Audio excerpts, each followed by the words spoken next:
राज्य सरकार निर्देश रे अप्रैल 1 रु जो कार्यक्रम आरंभ होती ओडिया पक्ष पालन अवसर चलती 14 तारीख पर्यंत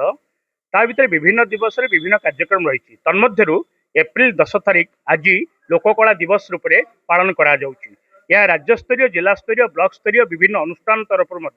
लोककला दिवस पालन करा जाउची। आज भंडारी पोखरी ब्लॉक परिसर रे आमे लोककला उत्सव अनुष्ठित करिथिलु। आमे पाला माध्यम रे दासकाटिया माध्यम रे विभिन्न जो लोक संस्कृति को लेकिन लोक कला रही से विषय को लेकिन आज पुंखानुपुंख भाव में आलोचना चक्र रही एवं पाला परिवेशन रही।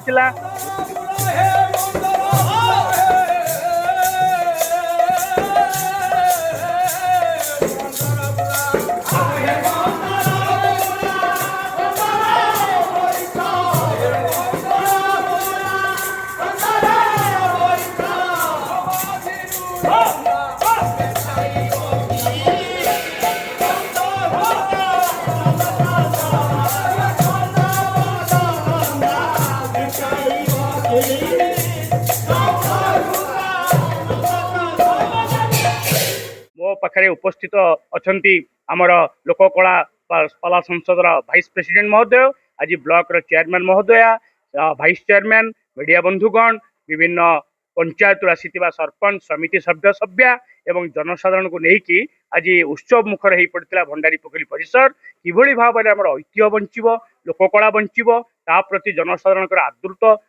हेबे आकृष्ट हेबे एवं ताहाकु मध्य जीवनचर्या माध्यम पालन करेंगे से संपर्क रे आज आमर माने भाषण कराइतला वक्तव्य प्रदान कराइतला एवं आमे मध्य ये लोककला को किभली बंचाई रखिबु सेति मध्य आमे समस्त शपथ नेथिलु। आज आमर 10 जन लोककलार जो माने विभिन्न